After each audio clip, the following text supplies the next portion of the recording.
यह निर्जरा भावना 12 भावनाओं में अब शुरू होती है। 9वीं भावना का नाम है निर्जरा भावना। निर्जरा का क्या बन गया? निर्जरा। जो भी अधिकतर यह नियम बहुतायत से लगता है कि जिस अक्षर के ऊपर ये रेफ लगा होता है वो रेफ अपने ही उस अक्षर के आधे अक्षर में बदल जाता है ना। जैसे धर्म है तो धर्म को प्राकृत में क्या बोलेंगे? धम्म। ऊपर की रेफ जो है माँ के साथ आधे माँ में बदल जाती है। कर्म को भी प्राकृत में क्या बोलते हैं? कम्म। ऐसे ही निर्जरा को नाका तोड़ना हो गया और उस रेफ को आधा जा बन गया तो क्या हो गई? निजरा, है ना। इस तरह से भी ये शब्दों की उत्पत्ति बनती है।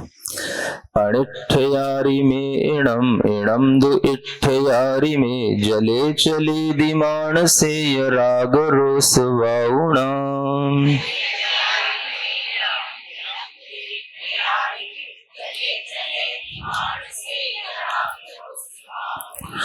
जदा तदा न संति चित्तदा कदा हवे अरे कहिम न निजरा अहो कहिम न निजरा अहो।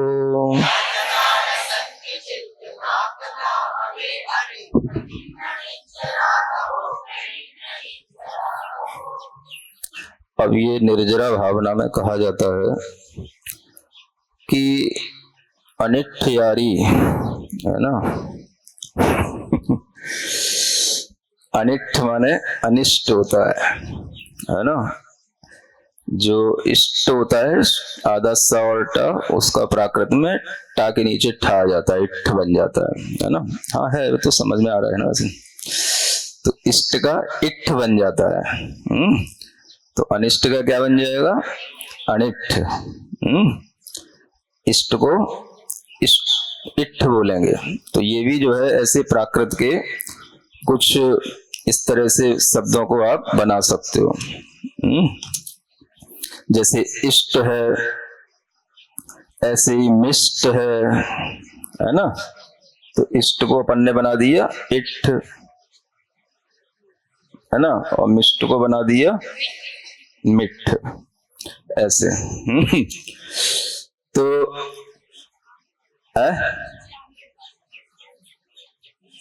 मिष्ठान आ जाएगा। पहले मिठ तो समझ लो, पहले मिष्ठान बना लेना।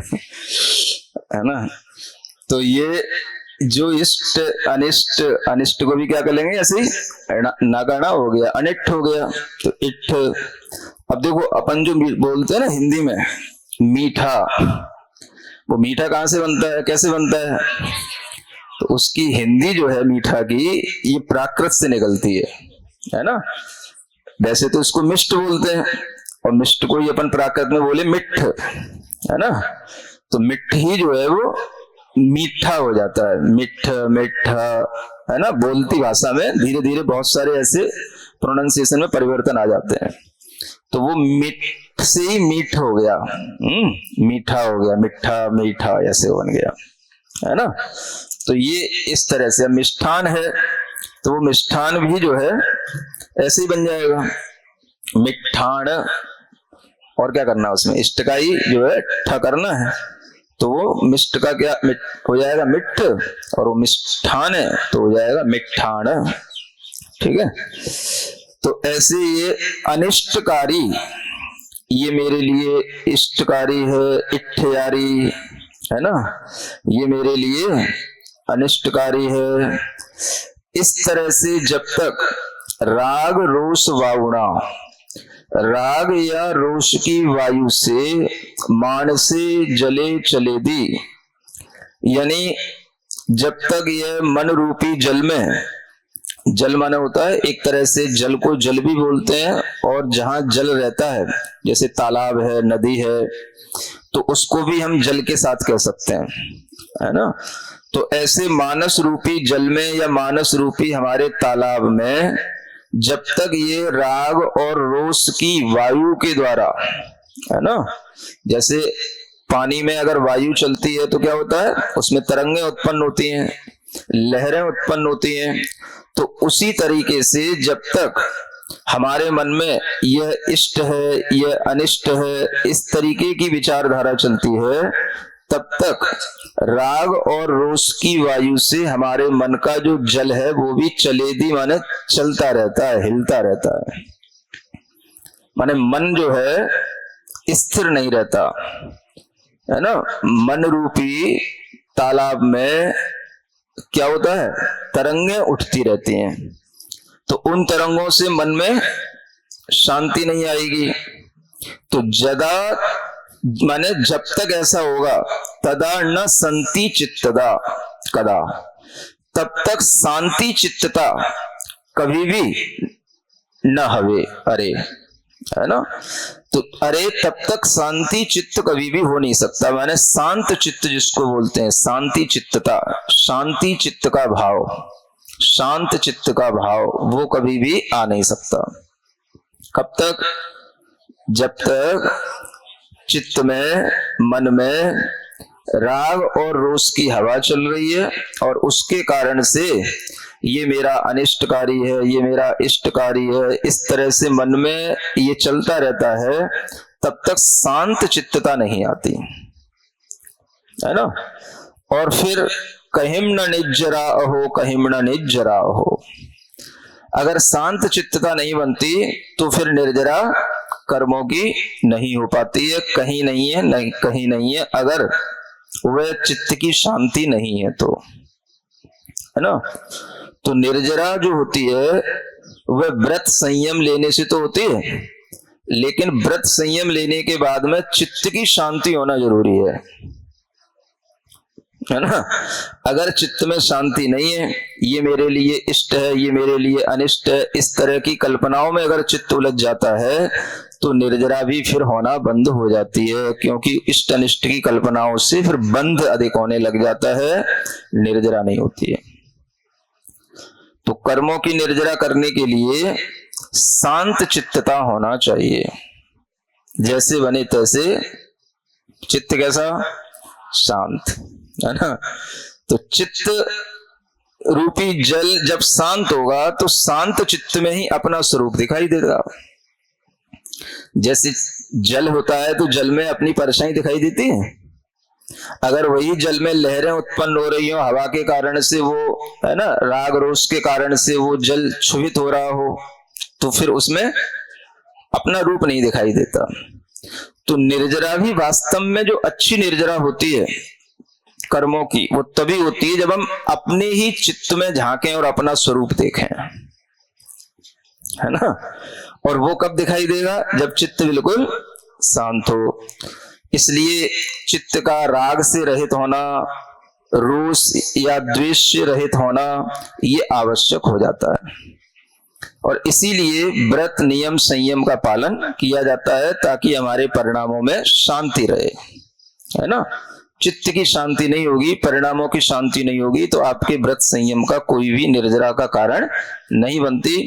इसलिए चित्त की शांति से ही निर्जरा होती है, यह यहाँ पर प्रमुख रूप से आपको बताया जा रहा है ना। और वो नहीं है तो कहिम न निर्जरा हो, कहिम न निर्जरा हो, तो निर्जरा कहीं नहीं है, कहीं नहीं है। न वेशमेत धारणेण साहु संगमेण नो, महोगणे गभेय भिन्नताववाहनेन नो।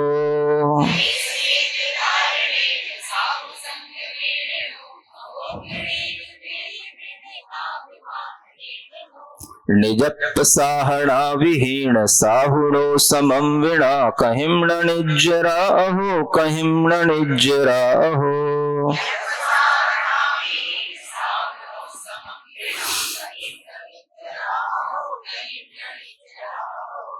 ये निर्जरा की मूलभूत बातें बताई जा रही हैं, है ना। निर्जरा न वेश मेत धारणेण, कोई भी तरह का वेश धारण कर लो उससे निर्जरा नहीं हो जाती, है ना। न मुनि वेश को धारण करने से निर्जरा होती है और न कोई और दूसरा वेश धारण कर लो उससे निर्जरा होती है। वेश धारण करने से निर्जरा नहीं होती है ना। न साहु संगमेण, और न साधुओं के संगम से निर्जरा होती है ना, कि हम इन साधु का संगम कर लें, हम इनसे मिल लें, हम इनके पास रह लें, इससे कोई निर्जरा नहीं होती है।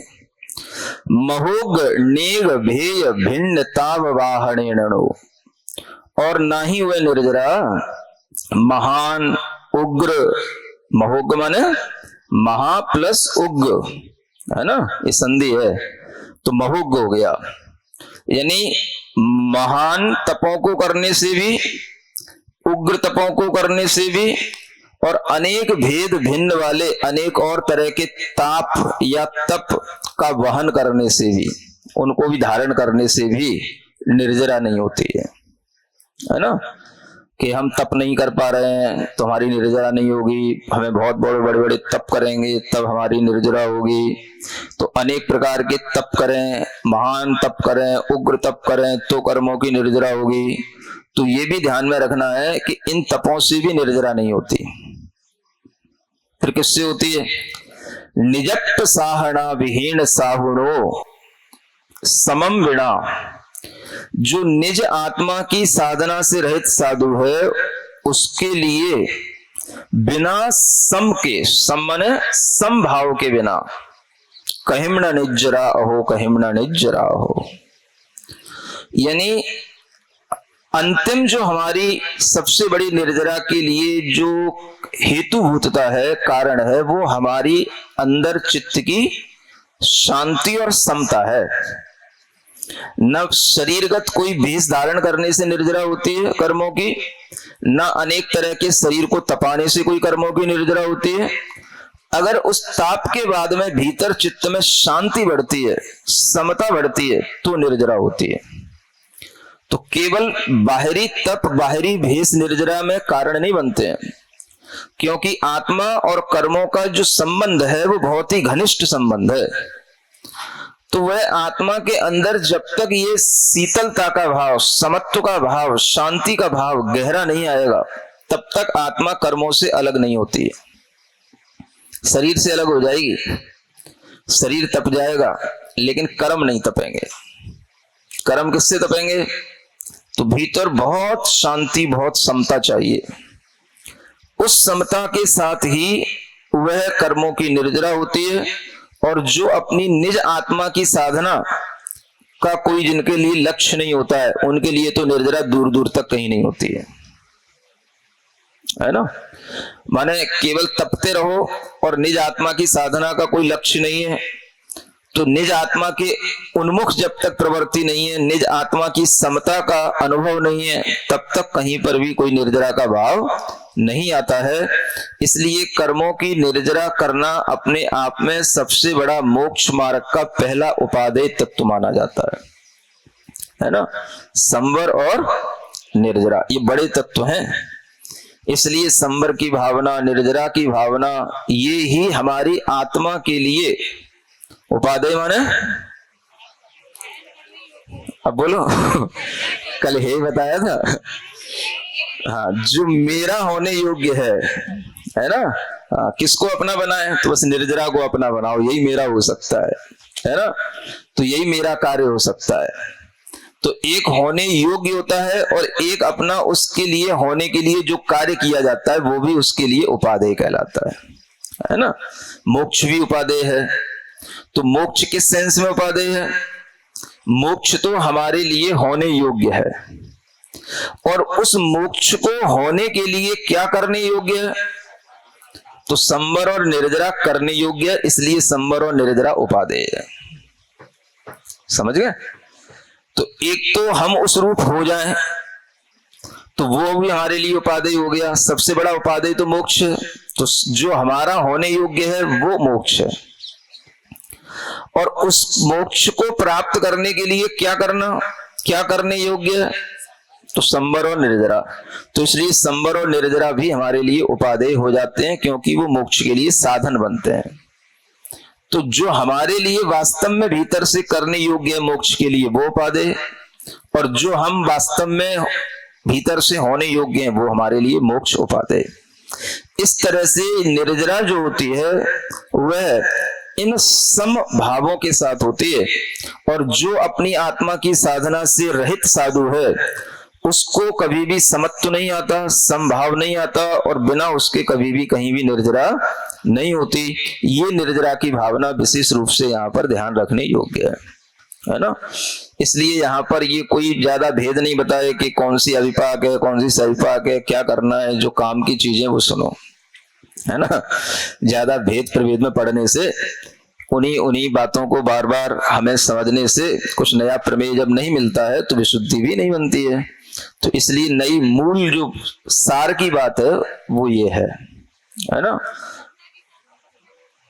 हाँ, समता के साथ तपस्या करो, तपस्या के साथ भी समता रखो, वो कोई बात नहीं। लेकिन केवल तपस्या और समता का कहीं लेना देना ही नहीं, कहीं से कहीं तक, है ना। निज आत्मा का साधना का कोई लक्ष्य ही नहीं, कर्म की निर्जरा का भी लक्ष्य नहीं, तो केवल तपने से निर्जरा नहीं हो जाती, ये कहने का मतलब। तो ऐसी निर्जरा भावना भी अपने लिए उपादेय है।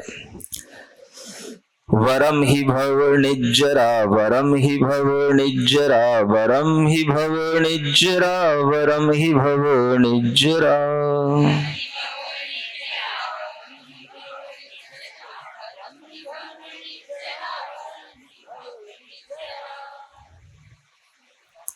ये थोड़ा गलत सा हो गया। भव निज्जरा नहीं है, कम्म निज्जरा होगा यहाँ। वरम ही कम्म निज्जरा, वरम ही कम्म निज्जरा, है ना। यानी इसलिए कर्म की निर्जरा वरम माने श्रेष्ठ। कोई बात नहीं, चलता रहता है धीरे। नहीं नहीं, और बनेगा नहीं, वो छंद नहीं बनेगा ना। कम्म निज्जरा ठीक रहेगा। वरम ही कम्म निज्जरा, इसलिए कर्म की निर्जरा श्रेष्ठ। ठीक है, आगे बढ़े। ऋणकेण मानुषेण ब्रह्मणा सुरेण निम्मिदो, अहोय उड्डमज्ज तिन्नि भेद दो पदिठिदो।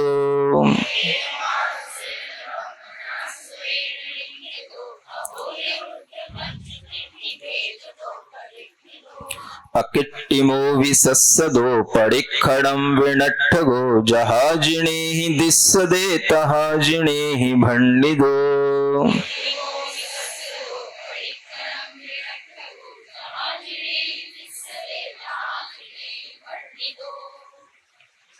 ये न केण मानुषेण, न केण ब्रह्मणा, न केण सुरेण, लोगो निम्मिदो, ऐसा समझना। है ना। इडम लोग अयम लोगो न केण मानुषेण निम्मिदो, न केण ब्रह्मणा निम्मिदो, न केण सुरेण निम्मिदो। लोगो सस्सदो अकिट्टिमो,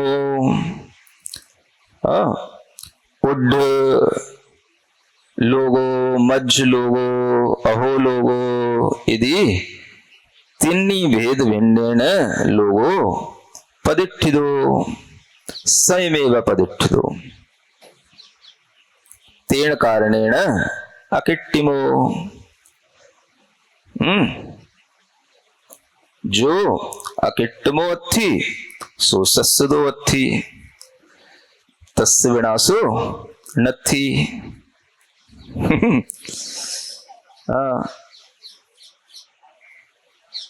जमवत्थु, जमवत्थु निम्मिदम हुदि कियणवी जनेन, कियणवी मानुषेण, कियणवी सुरेण, तम वत्थु विनट्ठम मुदि। जम तु अनादि कालेन न निम्मिदम तम सबदा विज्जते सस्सदा होदि, तेन लोगो अगिट्टमो होदि, लोगो सस्सदो होदि, इति सिद्धम भवति।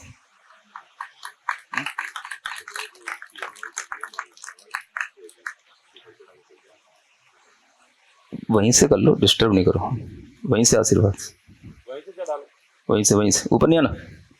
हाँ वहीं से।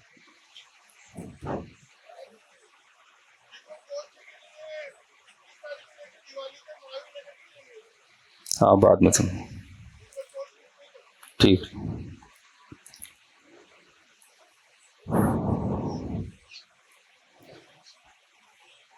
सस्सदोवि लोगो परिक्षणम विनठ्ठगो होदी केन कारणेन उपाद वय धोब जुत्त धम्मेण। कोई भी जगह पदत्थो उपाद वय धोव्येण विना न होदी। सस्सद पदत्थो भी असस्सद पदत्थो भी सब्बम्मी दब्बम्मी उपाद वय धोव धोवाणी तिन्नी धम्माणी सदा भिज्जन्ते। तेन अकिट्टमो वि सस्सदो वि परिक्षणम विनठ्ठगो। परिक्षणम विनठ्ठगो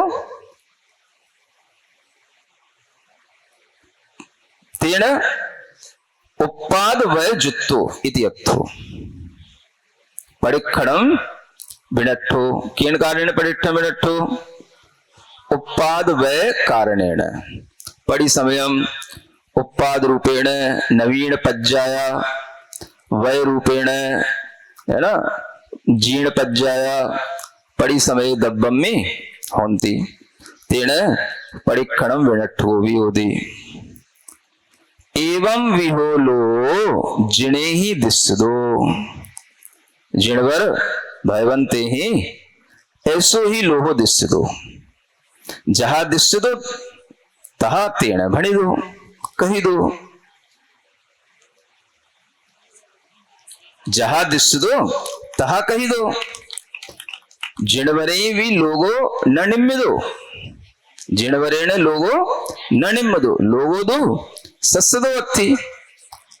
जिणवरो तू केवलम तस्य लोयस्य दिट्ठा होदी ऋणादा होदी निम्मदा कत्ता न होदी। तेण जहा केवल नाणेन दिट्ठो तहा तेण वुत्तो। एवं भी लोहो जो भावेदी तस्य लोय भावना होदी। एवं भी यम लोयम जो भावेदी तस्य लोय भावना होदी। हाँ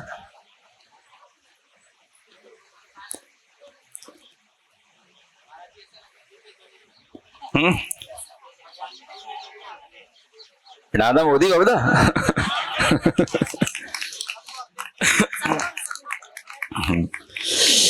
तो अब अलग से कुछ समझाने की जरूरत नहीं है? ऐसे ही बना। चलो ठीक है। मैं क्या है जगो घड़ा दी तिन्न बाऊ बेठी दो स्वयं ठिदो सुजीव पुग्गलादि छब्बिये ही सुट्ठु पूरी दो।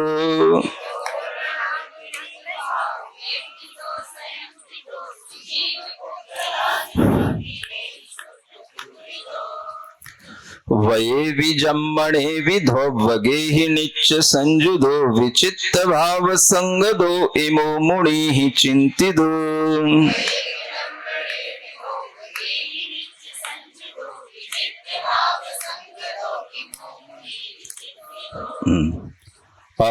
अयम लोगो जगोवा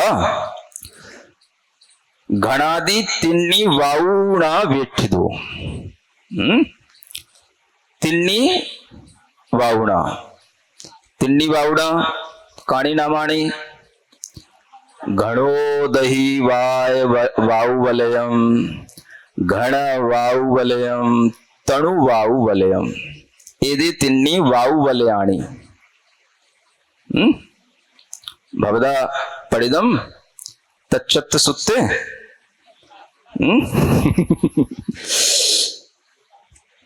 संपुंडो अयम लोगो एदे ही तिन्नी वाउ वले वेठिदो होती।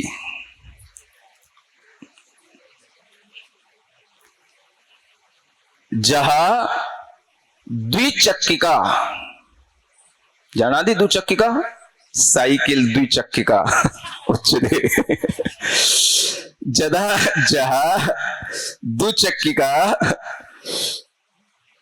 टायर ट्यूब ऊपरी चिट्ठदी तहेव लोवी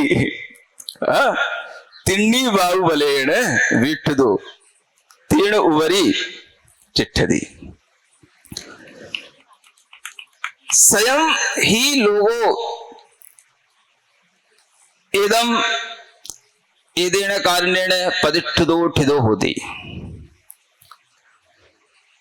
सो लोगो सुजीव पुग्गलादि छब्बी ही सुट्ठू पूरी दो भरी दो के ही दब्बे ही भरी दो छद दब्बे ही भरी दो तेसु मध्य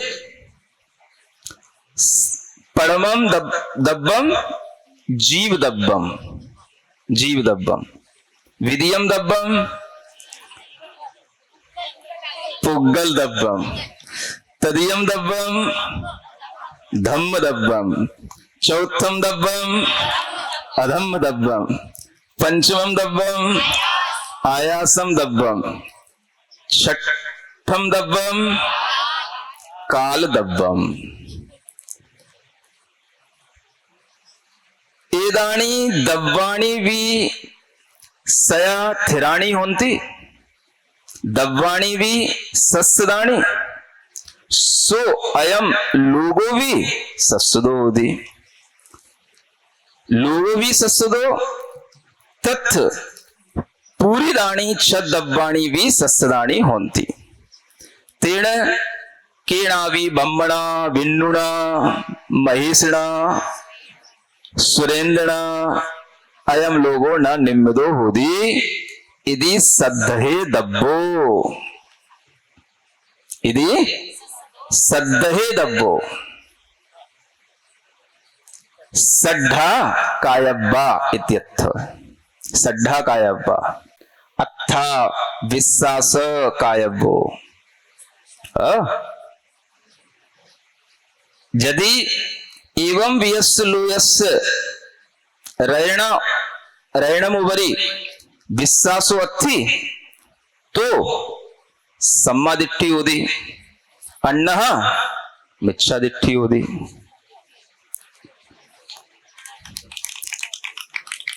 सम्मादिट्ठी जीवो तो सदैव जहा जिडेन्द्र भयवदा कहिदा तहा ही विश्वासम कुबंती। तो भोजन सम्मादिष्ठिणो सन्ति मिच्छादिष्ठिणो वा सन्ति सम्मादिष्ठिणो सन्ति केन कारणेन जहा लोयस्य स्वरूपो जिणवरै वुत्तो तहेव अहम सद्धहामि तहेव अहम विश्वासम करेमि तेन अहम सम्मादिष्ठि अस्ति। एवं चिंतनम नाम ही लोयस्य भावना नाम एवं विह लोयस्य स्वरूपम सदैव चिंतेदब्बम तेन लोयस्य भावना भी अत्थि लो संठानस्य चिंतनम भी अत्थि तेन धम्म ज्ञानम सदा भवति जस्य धम्म ज्ञानम भवति सो नियमेन सम्मादिष्ठि होति।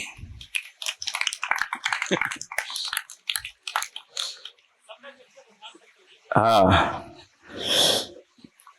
तो अयम जगो अगम लोगो वा केण पूरी दो केण भरी दो छ दब्बेण भरी दो स्वयं ठिदो वाउणा बेठिदो ते वाउ तिन्नी पयारेण होंती गणोदधि इत्यादि भेदेण वयेवी जम्मणेवी धोबगे ही निच्च संजुदो अयम लोगो भी वय जम्म उपाद नाम जम्म और धोबग ही इदई तिहि धम्मे सदा निच्चम संजुदो होदी तेण थिरो भी अत्थि अथिरो भी अत्थि उपाद वय अवेक्षय अथिरो अत्थि ध्रुव विवक्षय थिरो अत्थि परि समयम परिदब्बम तिन्नी धम्मेण एवं भी परिणमति विचित्र भाव संगदो इमो मुनि चिंतदो एवं विचित्र भाव संगतः लोग विचित्र उपाद वय धौब्य रूपेण विचित्र भावेण संयुक्तो संगदो अयम लोगो केण चिंतितो होती मुनि ही चिंतितो होती धम्म जाने जोगी सरा मुनिनो एवं चिंतन्ति। इयम नाम ही लोय भावना अति।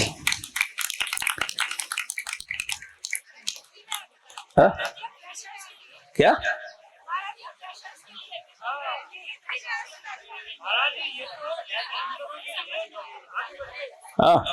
समझ नहीं आ रही, मेरी भाषा नहीं समझ आ रही? आ तो रही ना, तो ऐसी ही आती है ना, जैसे इंग्लिश भी सुनते हो, इंग्लिश की न्यूज तो पूरी पूरी समझ में थोड़ी ना आती, समझ में आती है क्या बोला जा रहा है, बस इतना ही ठीक है। तो ऐसी प्राकृत और क्या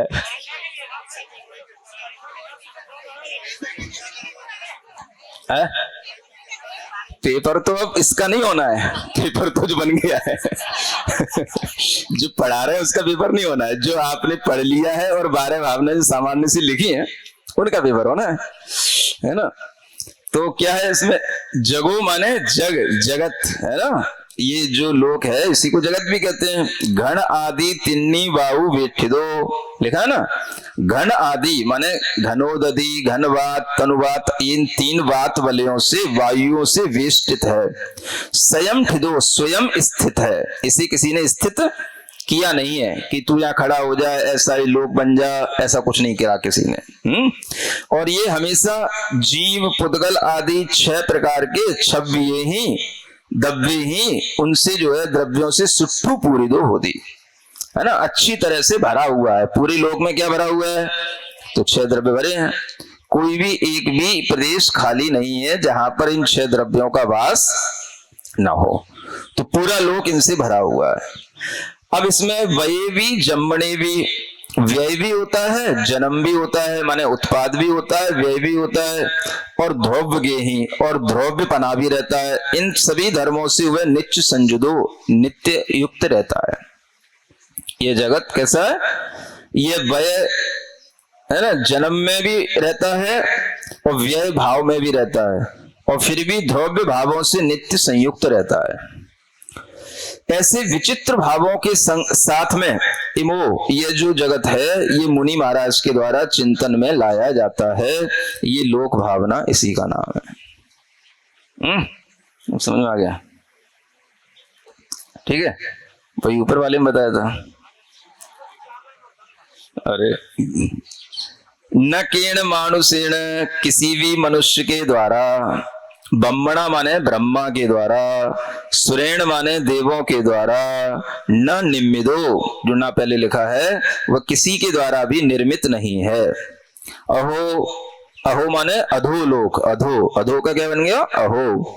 उड्ड माने ऊर्ध्वलोक, मध्य माने मध्यलोक, ऐसे 3 भेद दो पठितो, इन 3 भेदों से ये लोक प्रतिष्ठित है यानी स्थित है। अकृत्रिमो यानी अकृत्रिम होते हुए भी, सस्सदो शाश्वत होते हुए भी, परिक्षणम विनष्टो प्रतिक्षण यह विनष्ट स्वभाव वाला भी है। क्योंकि जो स्थिर होता है शाश्वत होता है उसमें भी हर समय उत्पाद व्यय द्रव्य चलते रहते हैं, तो उत्पाद व्यय के माध्यम से उसमें पर्याय नई आती भी रहती हैं और पुरानी जाती भी रहती हैं। जहां जने ही दिस्सदे तहा जने ही भंडिदो, जैसा जिनेंद्र भगवान ने देखा वैसा ही उन्होंने जिनेंद्र भगवान ने कह दिया। न भगवान ने ये लोक बनाया और न उनके कहने के अनुसार ये लोक चल रहा है, जैसा उन्होंने देखा जाना वैसा हमको बता दिया। तो यही उसमें कहा था कि जैसा भगवान के द्वारा देखा गया वैसा हमने सुना जाना, उस पर अगर हम विश्वास करते हैं तो हम भी सम्यक दृष्टि की श्रेणी में आते हैं। आगे की भावना है बोही दुल्लहा भावना। बोही दुल्लह भावना, बोही दुल्लहा भावना, दुल्लह भी चल जाएगा, बोही दुल्लह भावना, बोधी दुल्लह भावना। निगोड़ थावरत्त सत्त पुण्य सव्व देहदा, थावरत्त ऐसे पढ़ना, थावरत तसत्त, ऐसे पढ़ना। उसमें भी आधा त जुड़ा हुआ है, थावरत तसत्त, निगोद थावरत तसत्त पुण्य सव्व देहदा।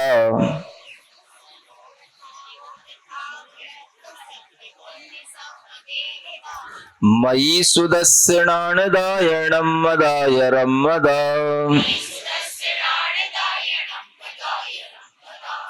विभूति सौख संपदाय धम्म कज्ज मुखदा। इमाय उत्तरोत्तरा सुदुल्लहा पवोहिदा।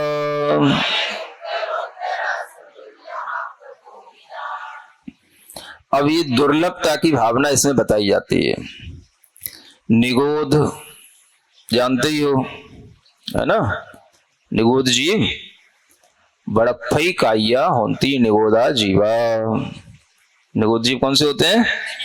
हाँ, ते ए इंदिया होती है ना, हाँ तेसिम ए इंदिया फास इंदी होती। ते निगोदा थावरा जीवा। निगोद थावर त्रसत्व, है ना, थावरत स्थावरपना, त्रसपना, पुण्य माने पर्याप्तक, है ना, पूर्णता, देह की पूर्णता मिलना, पर्याप्तक होना, है ना, और सब देहदा, और सर्व प्रकार से देह की प्राप्ति होना, यानी विकलांग नहीं होना, है ना, सर्वांग रूप से देह की पूर्णता का भाव आना। ये सब चीजें क्या है? उत्तरोत्तर दुर्लभ हैं। निगोद से ही सब जीव निकलते हैं और निगोद से ही अन्य किसी पृथ्वी काय आदि पर्यायों में जाते हैं, फिर वहां से भी त्रस आदि पर्यायों में जाते हैं। इन सब पर्यायों में भी पूर्णता माने पर्याप्तक जीव बनना ये दुर्लभ है। त्रस बन जाने पर भी सर्व देह रूप होना, यानी सब प्रकार की उसे देह की पूर्णता प्राप्त हो जाना, ये दुर्लभ है। ये सब चीजें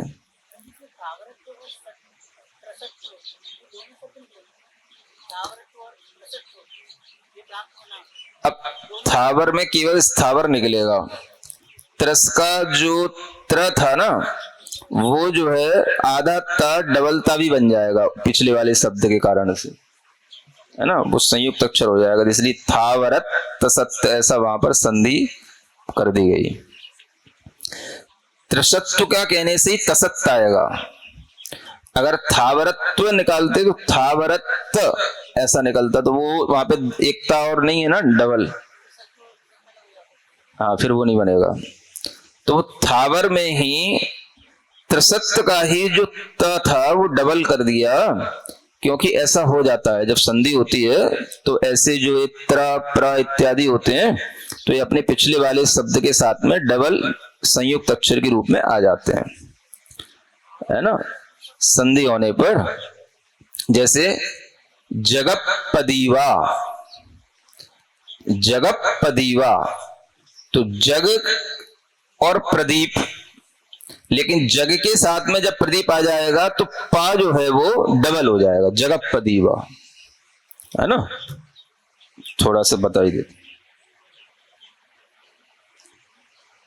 शब्द तो यूं समझो, ये है जग लिखा है और पदीप लिखा है। जग माने तो जगत हो गया, पदीप माने प्रदीप हो गया। प्रदीप माने दीपक, जग का दीपक, जग दीपक, ठीक है, जग प्रदीप। अब इसको जब अलग अलग लिखेंगे तो ठीक है। ये जब इसकी संधि कर देते हैं तो ये फिर ऐसे लिखा जाएगा, एक साथ लिखेंगे तो जगत प्रदीप, तब ऐसे लिखा जाएगा, है ना। तो वो आधा अक्षर इस कारण से, जो प्र इत्यादि त्र है, इसमें त्रस में त्र है, तो इस कारण से वो थावरत वो वैसे बन जाएगा।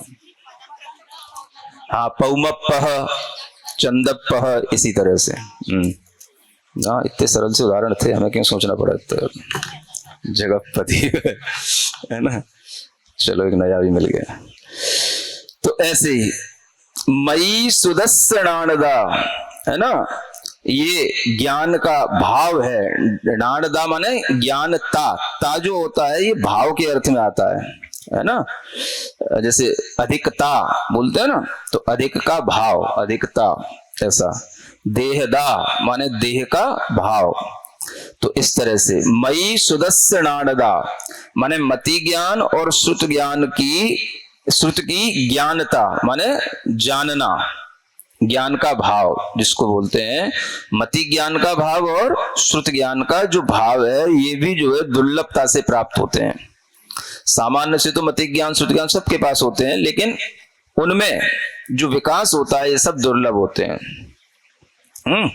तो एक तरह से देखा जाए तो मति ज्ञान ही काम करता रहता है एक इंद्रियों में, श्रुत ज्ञान तो केवल कहने को होता है।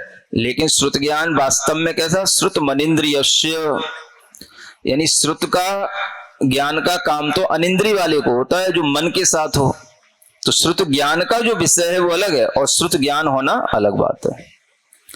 तो श्रुत ज्ञानावरण कर्म के क्षयोपशम से एक इंद्रिय दो इंद्रिय में श्रुत ज्ञान तो होता है, लेकिन ये जो सीखने वाला ज्ञान होता है, भगवान के द्वारा बताई गई जिनवाणी का श्रुत का जो ज्ञान होता है, ये मन वाले ही सीख पाते हैं। तो ये दुर्लभ होता है ना।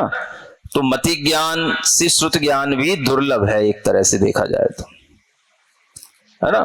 तो ये श्रुत ज्ञान कहलाता है। आप जो जिनवाणी का ज्ञान कर रहे हैं क्या है, ये श्रुत ज्ञान है। ये मन वालों को ही समझा सकते हैं, मन वालों के पास ही होता है। और जो एक इंद्रिय के पास श्रुत ज्ञान होता है वो श्रुत ज्ञान, वो तो उनका अपना जो क्षयोपशम है उससे होता है। वो कोई शास्त्रों का ज्ञान नहीं होता उनको, बाहर से सुनकर के कोई ज्ञान नहीं हो सकता उनको। तो इसलिए मति ज्ञान श्रुत ज्ञान ये सब जो है उत्तरोत्तर दुर्लभ हैं, ये ज्ञान की पर्याय है। हाँ? और नाणदाय नम्मदाय रम्मदा है ना। नम्मदा माने नम्रता है ना, ज्ञान होना, फिर ज्ञान के साथ साथ नम्र होना ये भी दुर्लभ है ना। फिर रम्यता होना है ना, नम्रता भी होना और रम्यता भी होना। रम्यता का मतलब उसके ज्ञान में रम्यता भी होना या उसके स्वभाव में रम्यता भी होना। नहीं समझ? रम्य माने जिसमें रमण के योग्य हो, जिसमें दूसरे का भी मन लगे। हाँ, ये सब चीजें दुर्लभ होती हैं, है ना। देह तो सबके पास होती है, ज्ञान तो सबके पास होता है, लेकिन जिसमें मन लगे ऐसा व्यक्तित्व जो है वो दुर्लभ होता है। उसका ज्ञान, उसका वचन, उसका देह, वो सब चीजें जो एक तरह से जिसमें दूसरे लोग भी रमण कर सके, रमे, रम्यता इसको बोलते हैं, मनोहरता जिसको बोलते हैं, वह मनोहारी पना होना भी दुर्लभता से आता है ना। तो बोधि दुर्लभ भावना में यही चिंतन किया जाता है क्या क्या दुर्लभ है। तो सब दुर्लभताएं सब में प्राप्त हो जाए संभव नहीं होता।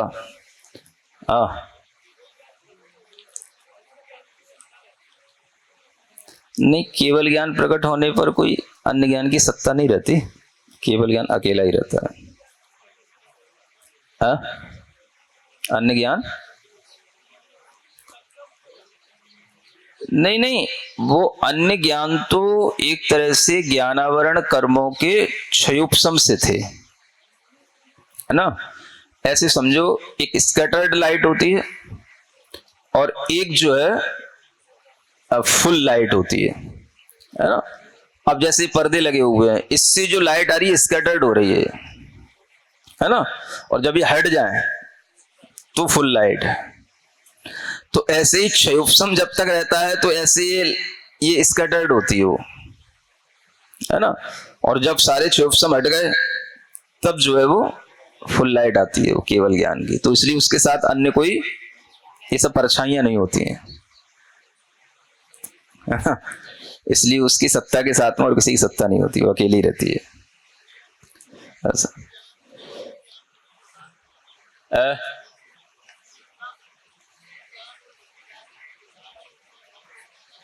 हाँ हाँ हाँ, समझ सकते हैं। मतलब यह है कि उसके ज्ञान में भी रम्यता होना चाहिए और उसका ज्ञान भी जो है अपने आप में रम्य होना चाहिए, है ना। वो भी अपने ज्ञान में रमण करे और उसके भी ज्ञान में दूसरे रमण करें, दोनों चीजें अपने आप में दुर्लभ है। मतलब ज्ञानी अपने ज्ञान में भी रमण करे और उस ज्ञानी के ज्ञान में भी दूसरे लोग रमण करें, दोनों चीजें है ना, तो दोनों ही दुर्लभ है? हाँ तो रमण करो, ज्ञान का लाभ लो, इसमें कोई दिक्कत नहीं, लेकिन वो ज्ञानी भी अपने ज्ञान में भी रमण कर सकता है, ये भी अर्थ इसमें निकल सकता है ना। तो रम्यता इस तरह से होती। अब विभूति सुख संपदा, है ना, विभूतियां हैं, सुख की संपदाएं हैं, ये भी सब चीजें उत्तरोत्तर दुर्लभ हैं, विभूतियां मिलना। अब कई बार हो जाता है ज्ञान तो होता है, विभूति नहीं होती लोगों के पास, है ना। इसलिए देखना ज्यादातर पहले जमाने के, आज के जमाने के विद्वान तो बहुत मालदार हो गए, पहले जमाने के विद्वान जो है हाँ बड़े गरीब रहते थे पुराने पंडित जी। आजकल तो सब फनाफन होते हैं सबके पेट बहुत भर जाते हैं आजकल तो ये विभूति होना, फिर सुख संपदा होना, उसके साथ साथ सुख भी होना। हाँ, काहू घर कलिहारी नारी के बैरी सब भाई, ये सब चीजों से रहित होना, सुख की संपदा मिलना, हमेशा सुख की अनुभूतियां होना, ये अपने आप में दुर्लभ होता है। वैभव भी हो, सुख संपदा भी हो, धम्म कज्ज मुखदा, और उससे भी ज्यादा दुर्लभ क्या है, धर्म कार्य की मुख्यता हो, सुखी भी है, लेकिन और उस सुख से भी बढ़कर के क्या, फिर भी धर्म कार्य में मुख्यता रखते हैं, धर्म में मुख्यता रखते हैं, धर्म कार्यों में संलग्न रहते हैं। ये सुख होने के बावजूद भी और मिलना, ये और दुर्लभ होता है ना। तो ये सब चीजों को ये चिंतन करना, इमाय उत्तरोत्तरा सुदुर्लहा प्रबोधिता, ये सुदुर्लभ चीजें प्रबोधिता माने समझाई गई हैं, कही गई हैं, है ना। ये सब चीजें दुर्लभ रूप से कही गई हैं, आगे आगे की चीजें सब पिछली वाली से दुर्लभ होती चली जाती हैं। तो इस तरह से दुर्लभता का भी जो हम चिंतन करते हैं, इसी से हमारी बुद्धि सही हो जाती है कि हमें कितनी दुर्लभ चीजें मिली हैं। पिछली चीजों से देखो, आगे आगे मत देखते रहो करो, शुरू से देखा करो। कहां से शुरू से? हाँ, निगोद से देखना शुरू किया करो है कि हम निगोद जीव तो नहीं है, उनसे तो बहुत बड़ा हमें संयोग मिला, स्थावर से भी बहुत अच्छे हैं, त्रसों में भी बहुत अच्छे हैं, पंचेंद्रियों में भी बहुत अच्छे हैं, और उनमें भी पर्याप्तकों में भी बहुत अच्छे हैं, और जिनके पास पूरी देह नहीं होती है उनसे भी बहुत अच्छे हैं, है ना। मति ज्ञान, श्रुत ज्ञान, इसमें भी बहुत अच्छे हैं, है कि नहीं अच्छे?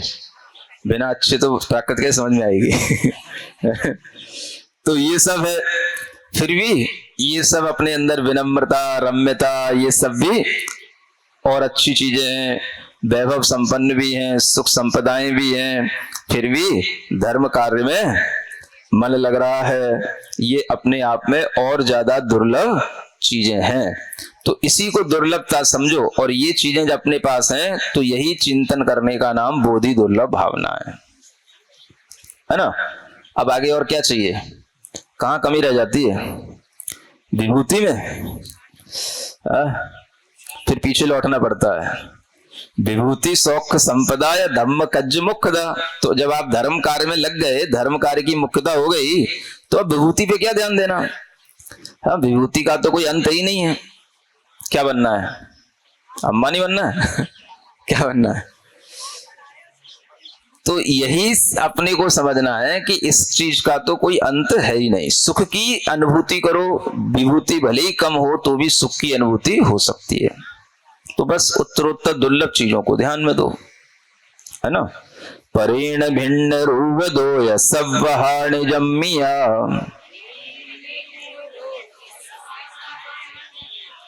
रुई पैद वेदना अनिच्छयो धारणा,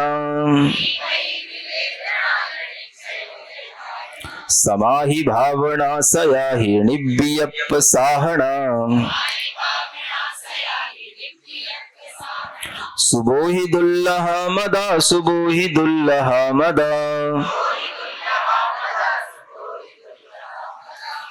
है ना। और क्या दुर्लभ है? परेण भिन्न रूप दोय सब्बहा निजम्मिया। है ना कि पर से भिन्न रूप होने से, सब्बहा माने सब प्रकार से, सर्वथा, निजम्मी या रुचि, निज में जो रुचि है ये और दुर्लभ है ना। जो रम्यता आई थी वो दूसरे के लिए थी, अपने लिए थोड़ी रम्यता कम थी। अब यहां पर वो उससे भी बड़ी रम्यता अब ये बताई जा रही है। पर से भिन्न रूप से सर्व प्रकार से निज में रुचि करना ये सबसे और दुर्लभ चीज है। माने किसमें रुचि? निज आत्मा में रुचि। वो निज आत्मा की रुचि किससे? पर से भिन्न, पर द्रव्यों से भिन्न हो करके अपने निज स्वभाव में रुचि करना, उसी की पैदी माने प्रतीति करना, वेदना माने उसी का संवेदन करना, निश्चय उसी का निश्चय करना, या धारणा और उसी की धारणा बना लेना। इतनी सारी चीजें हैं, है ना। किसकी? हाँ, निज आत्मा में रुचि करना, निज आत्मा में प्रतीति करना, निज आत्मा की संवेदना करना, निज आत्मा में ही निश्चय करना, यही मेरा आत्मा है ये, और उसकी निज आत्मा की धारणा बन जाना कि बस मैं निज आत्म स्वरूप हूं। ये सब चीजें उत्तरोत्तर दुर्लभ हैं, है ना। ये सब देखा जाए तो आपके लिए ये सब जो भी 12 भावनाएं हैं, इनमें जो भी विषय आ रहे हैं, ये प्रमेय, ये सब नए हैं आपके लिए, है ना। हाँ, पिछली 12 भावनाओं में ये वाली दुर्लभता नहीं पड़ी होगी। हाँ, नहीं समझ में आया? वो जो अपन बड़ी भावना में भी पढ़ते हैं ना, तो उसमें भी दुर्लभ सम्यक, दुर्लभ संयम, पंचम गुलठाना, दुर्लभ रत्न त्रय आराधन, दीक्षा का धरना, ये भी है दुर्लभता की चीजें। लेकिन यहाँ पर थोड़ा सा आध्यात्मिक रूप से उसे दुर्लभ बताया है ना। तो निज में भी कौन सी चीजें दुर्लभ है? निज में भी रुचि होना, है ना। पहले तो रुचि नहीं होगी तो निज में आप उन्मुख ही नहीं होंगे अपनी ओर। फिर उसी की प्रतीति होना, हाँ, ऐसा लगने लग जाना कि आज मैंने अपनी आत्मा की प्रतीति कर ली है। अरे रुई रुई कॉटन नहीं है, रुई रुचि। और फिर उसी का वेदन करना, माने बस उसी को जानना, उसी स्वभाव का संवेदन करना, ये स्व संवेदन जिसे कहते हैं, ये सब दुर्लभ हैं आध्यात्मिक दृष्टि में। और फिर जो है उससे भी ज्यादा दुर्लभ है संवेदन होने के बाद अपने आत्म तत्व का, अपने में स्वयं का निश्चय हो जाना, और उसकी धारणा बन जाना कि स्वप्न में भी आत्मा कभी शरीर रूप ना दिखाई दे, है ना। ऐसी धारणा बन जाना कि आत्मा ही आत्मा है, शरीर आत्मा नहीं है। ये जो है उत्तरोत्तर दुर्लभ चीजें हैं। ये यहाँ पर नया ज्ञान आपको दिया जा रहा है, नया प्रमेय है ये, है ना। अब मतलब तो क्या है, सब सम्यक अपने आप होते चले जाएंगे। बस धारणा माना ऐसा हो जाता है, बस उसके अलावा फिर उसे अब कुछ दिखाई ना दे, वही सब दिखाई दे हर समय, बस शरीर से परे हो गया वो। हाँ, सब अंतर है रुचि और प्रतीति में। रुचि तो बस एक थोड़ी सी रुचि हो गई भाई, उस ओर चल दिए। प्रतीति माने फिर उसकी हमें कुछ दिखने लग जाता है, कुछ प्रतीति होने लग जाती है ना। हाँ, अब अपने घर की ओर चल दिए तो अपने घर की ओर जाने की रुचि हो गई तो चल दिए। प्रतीति क्या? अब कॉलोनी में पहुंच गए, दूर से भी घर दिखने लगा, तो ये प्रतीति कहलाती है। अब कैसे समझे? ऐसे समझ लो। अब अनुभूति कहो, कुछ भी कहो, आगे और भी आ रहा है, वेदन, संवेदन, अनुभूति उसमें आ जाएगी। हाँ, फिर अपने घर में पहुंच गए, हाँ अब ये घर ही मेरा, ये संवेदन होने लगा, अब मिल गया, अपना ही घर आ गया, ठीक है। फिर अब अपने घर में प्रवेश करने के बाद में फिर निश्चय कर लिया, भाई कहीं ये दूसरे का तो नहीं है, मतलब कि एक जैसे भी कई घर होते हैं ना। हाँ, आजकल तो सब फ्लैट सिस्टम, सब एक ही जैसे होते हैं सब जगह। जब ऊपर की मंजिलों पर चढ़ते चले जाते हैं ना, ये सब जितने भी फ्लैट बनाते हैं सारे के सारे लोगों ही, जो घर वाले होते हैं वही भूल जाते हैं कि तीसरी मंजिल आ गई कि चौथी मंजिल आ गई, कि इधर जाना कि उधर जाना, कि कौन से नंबर का कमरा, उन्हें खुद पता नहीं होता है ना। तो तब समझ में आता है जब वो हमको लेके जाते, पैदल पैदल चलते हैं। वैसे तो भी लिफ्ट पे गए तो सीधे लिफ्ट पे पहुंच जाते हैं। जब हमारे साथ जाना पड़ता है तो 10 सीढ़ियां घूम करके, 10 जीने घूम करके जब जाते हैं ना, तब समझ में आता है। खुद ही अपना घर भूल जाते लोग कौन सी बिल्डिंग, कौन सी मंजिल आ गई। नीचे तो लिफ्ट से जाते थे पहले, सो अपने दबाया 3 नंबर पे पहुंचना, 3 पे पहुंच गए, है ना। हमारे साथ सीढ़ियां चढ़ के जाना है तो खुद ही भूल जाते हैं कहां पे तीसरा मंजिल आ गई कि नहीं आ गई। तो वो प्रतीति, मतलब निश्चय, संवेदना अलग है और फिर निश्चय हो जाना, हाँ ये भैया अपना ही कमरा है, अपनी मंजिल है ये, ठीक है। और फिर धारणा बन जाना, ऐसी धारणा बन जाना कि अंधेरे में भी चले आए तो घुस जाए, वहीं पे पहुंच जाए अपनी जगह पे। इसका नाम क्या है? धारणा। ऐसे अंतर समझ लो। अब समझ आ गया? अपने घर में जाने के लिए, किस घर में? अपने घर में, है ना, जनकपुरी में अपने घर में जाने के लिए ऐसी रुचि करना। फिर जब घर देखने लग जाए तो प्रतीति हो जाना, है ना। फिर और निकट में आ गया, घर के दरवाजे पे खड़े हुए तो संवेदन हो जाना। फिर घर में पहुंचते पहुंचते, है ना, घर का जब अंदर जाएंगे, जब पहली घर के किसी कमरे तक या दरवाजे तक पहुंचेंगे, तब निश्चय होएगा ना कि हाँ भाई, सबका सिस्टम बाहर का एक ही जैसा रहता है। सबके बाहर लॉन पड़े हैं, सबके बाहर कुर्सियां पड़ी हैं, उतना ही सा दरवाजा है, गैरेज है, सब जगह वही सिस्टम है, एक ही जैसी सब आजकल पूरी आर्किटेक्ट है। समझ आ रहा है ना। तो निश्चय कैसे करोगे? तो जब पहले दरवाजे पे पहुंच जाओगे तब निश्चय होगा, अपनी नेम प्लेट देख करके हाँ, फिर जो है वो धारणा बन जाती है। हाँ अब यही है, अंधेरे में भी चले आओ तो वहां पहुंच जाओ, उसका नाम है धारणा। ठीक है। ऐसे ही हम तो कबहू ना निज घर आए, है ना। तुम अपने घर जाओ, हम अपने घर जाते हैं है ना।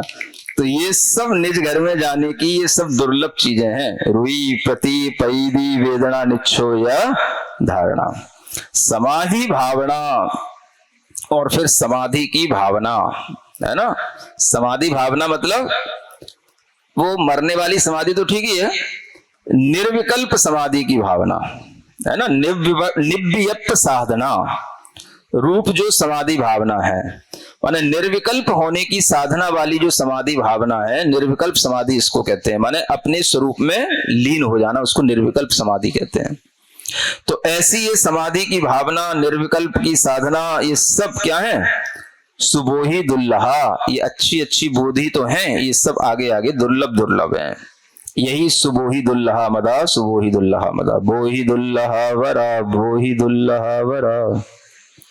यहाँ पर भी सुबोही होना चाहिए, तो सुबोही दुल्लहा वरा, सुबोही दुल्लहा वरा, है ना। ये श्रेष्ठ बोधि की भावना, ये सब दुर्लभता की भावना है। एक और अंत में है क्या चीज? मदा, मता, मता माने माना गया है, मता, मतम, मता, मता माने माना गया है, सम्मता। धम्म भाजिणे ही बेवी भासियो वुसो,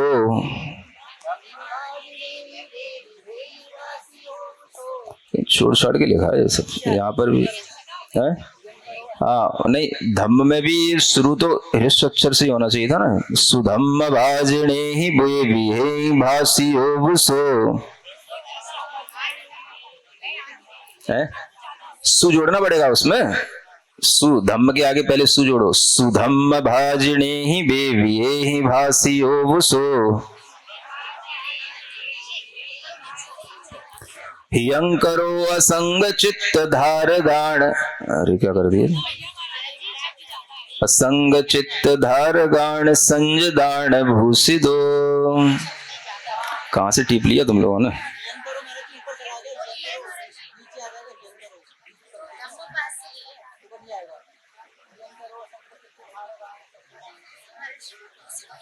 नहीं, हियंकरो में भी ज्यादा हो जाएगा।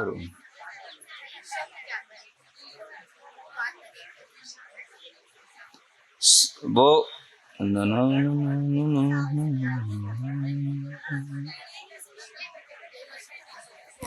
चलिए कोई बात नहीं, सु जोड़ दीजिए, हियंग को हटा दीजिए, है ना, वो एक्स्ट्रा कहीं से कहीं का कहीं टाइप हो गया वो।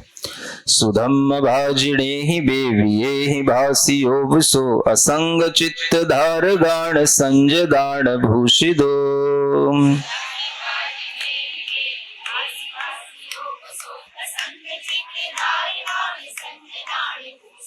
वो हियंग को हटा देना वहां से, है ना, वो नीचे भी नहीं आ रहा क्योंकि ज्यादा हो रहा है। गियत कम्म पाल गाण दिट्ठी मोहणूण गो सुसग मोक्ष दाय गो परथ अथ सौख दो।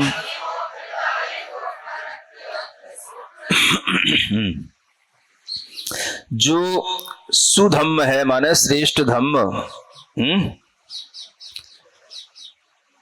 भाजिणे ही बेविये ही भासिदो।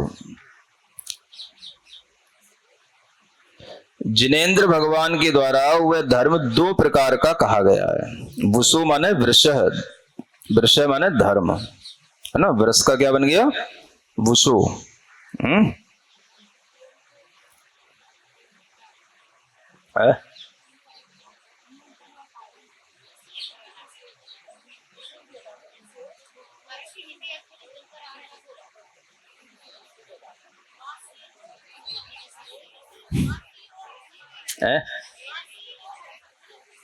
क्या हट सकता है? नहीं, भाषियो माने भाषित है भगवान के द्वारा, जिने ही बेविये ही भाषियो। जिनेन्द्र भगवान के द्वारा दो प्रकार से वसु धर्म जो है वो भाषित है माने कहा गया है, ऐसा है ना।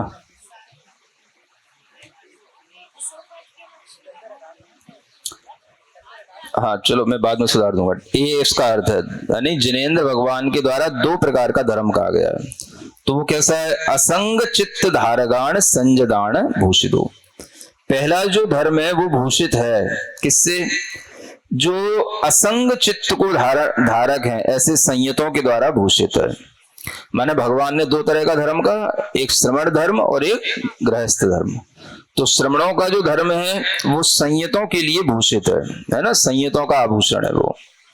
और वो संयत कैसे होते हैं, असंग चित्त को धार करने वाले धारक होते हैं, माने उनके चित्त में कोई भी संग माने परिग्रह नहीं होता है ना। असंग चित्त के धारक जो संयत हैं,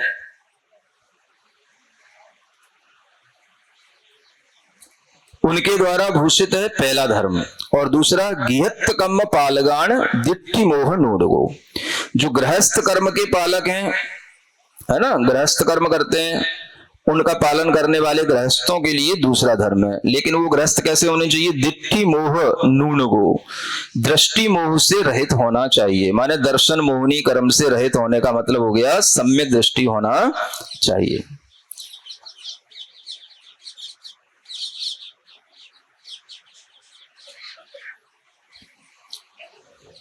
ठीक है, सुसग्ग मोक्षदायको, ऐसा ये जो धर्म है स्वर्ग और मोक्ष को देने वाला है। सग्ग माने स्वर्ग और मोक्ष, परथ अथ सौख दो, परलोक में भी, और अथ माने इस लोक में भी, सौख दो माने सुख देने वाला है ना। तो भगवान के द्वारा दो तरह का जो धर्म कहा गया है वह एक तो संयतों के लिए आभूषित है और दूसरा दृष्टि मोह से रहित गृहस्थों के लिए भी है ना, सम्यक दर्शन से सहित जो गृहस्थ होंगे उनके लिए भी है। तो ऐसे दोनों प्रकार का जो धर्म है ये स्वर्ग और मोक्ष को देने वाला है, और इस लोक में भी और परलोक में भी सुख देने वाला है। परथ माने परलोक में, है ना, परत्र दूसरी जगह पर भी, परलोक में जाएंगे। अथ माने इस लोक में, यहां पर भी सुख देने वाला है, आगे भी सुख देने वाला है। समुत्तमोखमाजुदोय मद्दवोय अज्जुवो, सौच्च सच्च संयमादिताव चाग संजुदो, अकिंचणोय बंबचेर भेद गो दहामदो, अशेष लोय मंगलोत्थ सज्ज गो विसाहणो।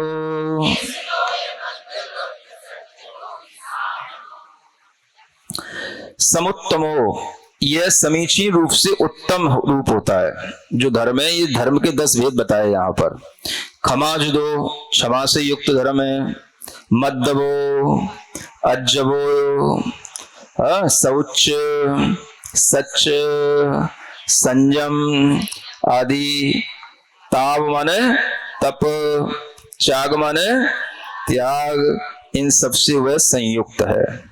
अकिंचन, ब्रह्मचर्य का भेद करने वाला। दहा माने 10 प्रकार का। मदो माने माना गया है ये धर्म। अशेष लोय मंगलो थ, है ना, ये अशेष लोक के लिए माने संपूर्ण लोक के लिए ये 10 प्रकार का धर्म मंगल है ना। अर्थ माने यहां पर यह सज्जगो भी, यह साध्य भी है और साहरणो माने साधन भी है ना। 10 धर्मों में ये जो धर्म है, ये साध्य भी है और साधन भी है। साध्य का मतलब हम इस धर्म को उपलब्ध भी हो सकते हैं, है ना। एकदम ब्रह्मचर्यमय हो गए, है ना, अकिंचनमय हो गए, क्षमामय हो गए। और एक साधन भी होता है। साधन का मतलब भाई अभी क्षमा को अपनाओ, है ना, ब्रह्मचर्य को अपनाओ, तो साधन अपनाओ तो हमारे अंदर धर्म आ जाएगा। तो 2 तरह से भी ये धर्म का पालन किया जाता है, साधन रूप में भी, साध्य रूप में भी, है ना। तो ये धर्म साधन भी है और साध्य भी है, इसलिए समझना है इसको, है ना। तो धर्म की उपलब्धि हो जाना तो वो साध्य हो गया, और धर्म का पालन करना ये साधन हो गया है। हाँ, वही साध्य और साधन, मार्ग और मंजिल। तो सम्यक दर्शन, ज्ञान, चारित्र, ये सब मार्ग हैं, उसी के अंश ये धर्म है, ये मार्ग भी है। और इसी रूप आत्मा हो जाती है ना, तो इसलिए वो साध्य भी हो जाती है। तो जब साध्य में स्व आत्मा की उपलब्धि हो जाती है तो उसमें सभी क्षमा आदि गुणों की प्राप्ति हो जाती है। तो इस तरह से भावना करने का नाम धम्म भावना बरा, सुधम्म भावना बरा। ये धर्म की भावना करना ये श्रेष्ठ भावना मानी गई। ठीक है, चलिए।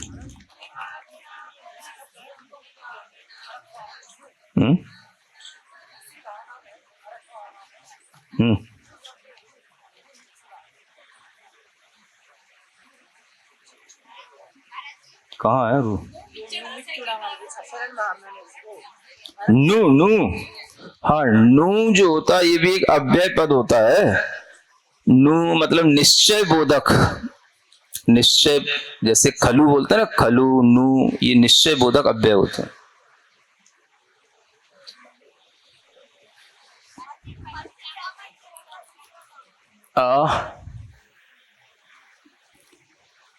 शायद त्रोटक छंद बोलते हैं इसको, है? पंच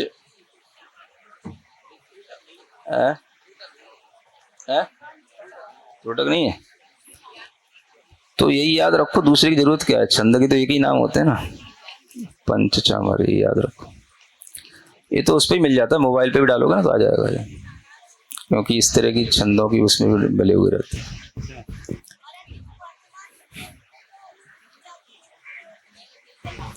एक चीज आपको बतानी थी लास्ट में, वो जो 2 दिन पहले आपको 14 स्वर गिनाए थे, थोड़ा सा वो एक और समझ के चलें क्योंकि लास्ट क्लास है। स्वर जो होते हैं वो अपने जैन दर्शन में कहें या जिनवाणी में कहें, वो 27 बताए गए हैं, है ना। तो उस दिन केवल 14 बता के छोड़ दिए थे जब आप गिर रहे थे ना, आ ई उ री री ली री।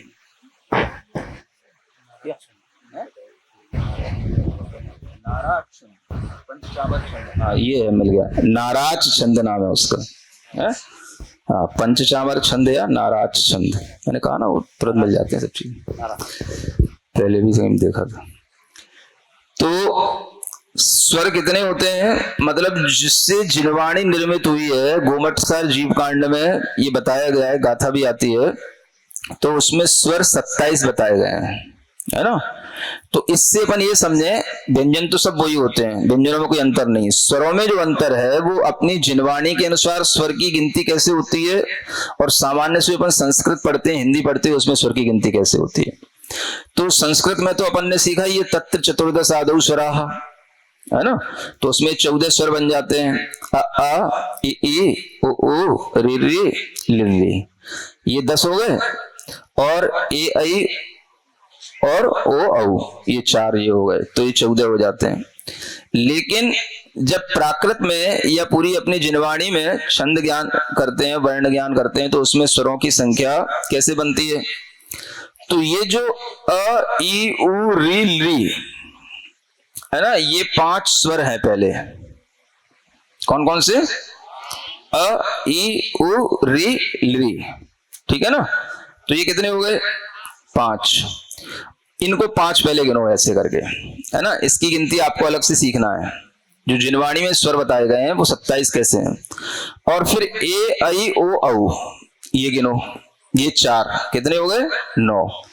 इनके 3 भेद करना है सबके, माने हृस्व, दीर्घ और प्लुत, ऐसे 3 भेद होते हैं, है ना। तो वो छोटा आ भी बनेगा, बड़ा आ भी बन जाएगा उसी के साथ, और उसी के साथ में प्लुत आ और लिखा जाता है। तो आ के सामने 3 अक्षर लिख देते तो प्लुत हो जाता वो है।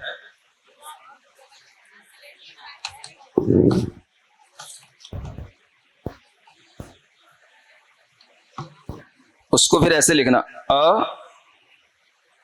आ है ना, ई ई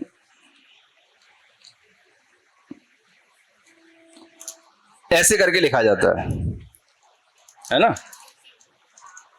ये प्लुत जो है एक ध्वनि होती है। तो तो ऐसे आ जो है 3 प्रकार का हो जाएगा। आप थोड़े बड़े हो गए ना, थोड़ी बड़ी बातें बतानी जरूरी है। तो छोटा आ, बड़ा आ के साथ में एक और आ, जब और ज्यादा लंबा बोलते तो प्लुत हो जाता है। नहीं, छोटी बड़ी बस, और फिर ई प्लुत हो गई। हाँ बड़ी, अच्छा चलो ठीक है, ऐसे लिख जाएगी, बड़ी हो जाए ई, तो ये प्लुत हो गया। ई ई आ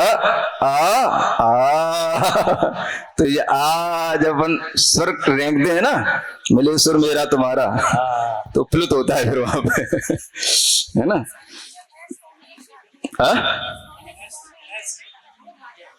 हाँ वो यही इसी फॉर्म में लिखा जाता है, पहले इसी को मान लो। नहीं वो एस नहीं होता, वो एस तो अलग चीज होती है, कुछ जानते हो नहीं तुम लोग। वो खंडाकार आ के लिए होता है, वो बीच में आ मिश्रित होता है। जितना सिखाए उतना सीखा करो, ठीक है। तो इस तरह से हर स्वर को आपको 3 रूप में बनाना है।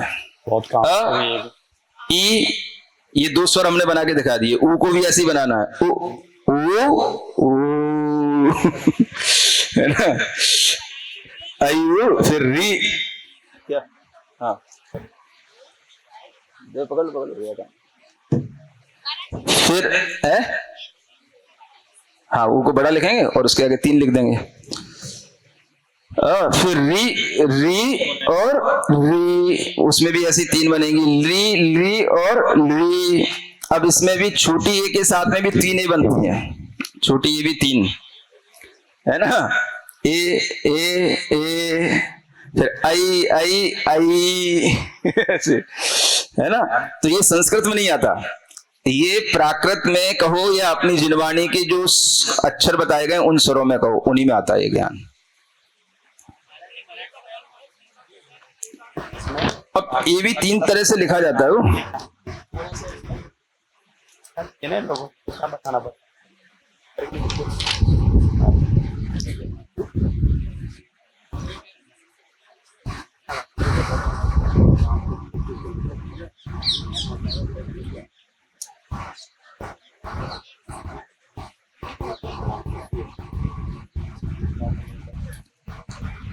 इसमें थोड़ा सा इस तरह से यहाँ पर एक साइन बना देते हैं ऊपर, जैसे बार बनाते हैं ना अपने, कायम बनाते थे, बार बनाते थे, है ना। जैसे ए लिखा तो ए ही रहेगा, लेकिन वो ऐसे ही लिखा जाएगा, वो बड़ी ए नहीं बना देंगे। बड़ी ए 3 प्रकार की अलग बनेगी, तो उसमें बड़ी ए में ए भी बनाएंगे, थोड़ा सा बार बना देंगे, ए आई, और वो ए आई 3 तरह का ऐसा ये लिखा जाएगा। तो ये आई ऐसे लिखी जाएगी 3 तरह की। हाँ, ऋस्व ए के लिए बार लगा सकते हो ऊपर। ऐसे ही ओ में और ओ में कर लेना, ठीक है। अरे भाई, ये व्यंजन होते हैं अंगा और भंगा, स्वर की बात कर रहे हैं, कहाँ चल रहे हैं, ठीक है ना। तो इस तरह से ये 27 स्वरों का ज्ञान रखना है आपको। वो री में ऐसी रहेगा, सिंपल सी री, और री के नीचे 2 मात्रा हो जाती है तो री हो गया, फिर उसी के साथ 3 लिख दिया तो डबल हो गया। हाँ, वो री भी 3 तरह की होगी, री री, वो लिखा तो वैसे ही जाएगा वो।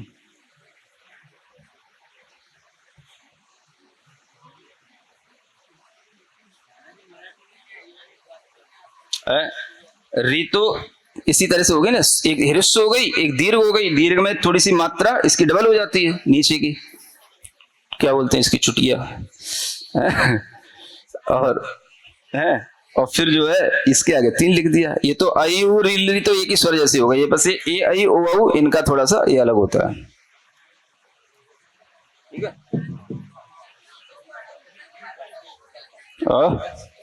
तो यही बताने का था कि आपको 27 स्वरों की भी जानकारियां होनी चाहिए, जो जिनवाणी के हिसाब से बताई गई हैं, है ना। संस्कृत के हिसाब से जो है वो तो है ही, प्राकृत के हिसाब से इस तरह से जान लेना। सिरिजिणवाणी जग कल्याणी जग जन मदतम मोहरी जनमण हारी गढ़हर हारी जम जरा भव रोग हरी तिथ्य राणम दिव्य झुणिम जो पढ़ई सुणई मय्ये धारई राणम सौख मणंतम धरिय सासद मोक्ष पदम पावई सासद मोक्ष पदम पावई।